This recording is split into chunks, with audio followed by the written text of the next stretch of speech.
जने बहुत प्यार करते थे। एक दिन ऐसा हुआ कि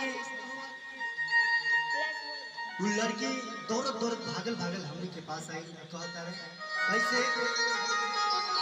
देवनंदा हम तोरा से बहुत ही प्यार करता, तोरा के जानों से ज्यादा मानता नहीं। हमार बाबूजी कहीं और हम के शादी तय कर दिले बारे। हम तोरा बिना नहीं जिए तनी देवे, तोरा बिना हम नहीं जी सकता, आपके बिना मैं नहीं जी सकता हूँ। तो मैंने कहा अरे पगली तू पहले अपने पापा से बात कर लो, पापा को एक बार बोलो कि मैं देवनंदन से प्यार करता हूँ, शायद वो मान जाए। उसने अपने पापा को बोली कि पापा हम दोनों एक दूसरे से बहुत प्यार करते हैं।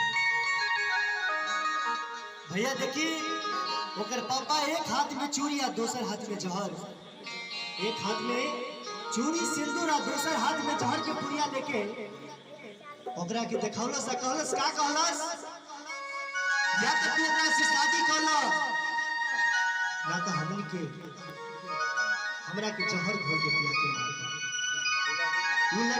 वो लड़कियां भागल भागल हमरा पास आई और बोल रही है कि देखो मेरे पापा ऐसे सिखाते हैं। तो हमनी के यूपी और बिहार के संस्कार बाटे भैया,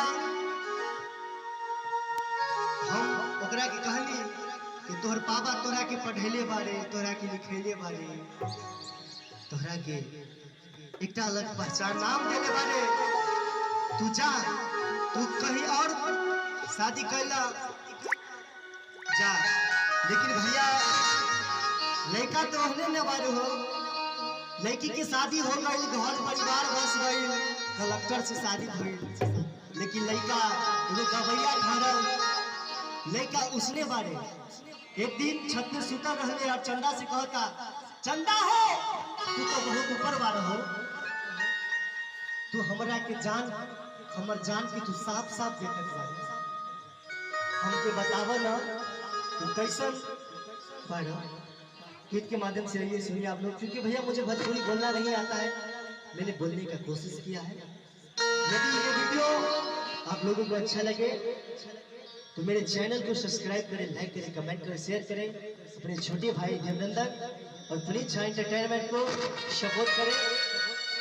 और मेरे साथ मेरे बड़े भैया अभिषेक सिंह जी नाल पे हैं और बड़े भाई हरिराम जी ऑर्गन पे हैं।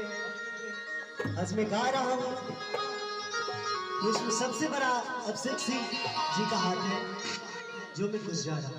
आइए मैं गीत के माध्यम से आप लोगों को बताऊं।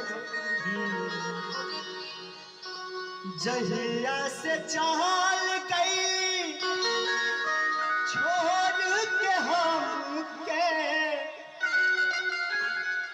जिंदगी भरी सुनसान हो जाए चंदा ले आव खबरिया, जाए चंदा ले आव खबरिया, कैसन बाजी मोहन जानी चंदा, कैसन बाजी मोहन जानी। जहिया से चाल गई छोड़ के हमके, जहिया से चाल गई छोड़ के हमके जिंदगी भरी सुनसान हो जाए चंदा ले आव खबरिया, जाए चंदा ले आव खबरिया, कैसन बाजी मोहन जानी चंदा, कैसन बाजी मोहन जानी। क्या बात है,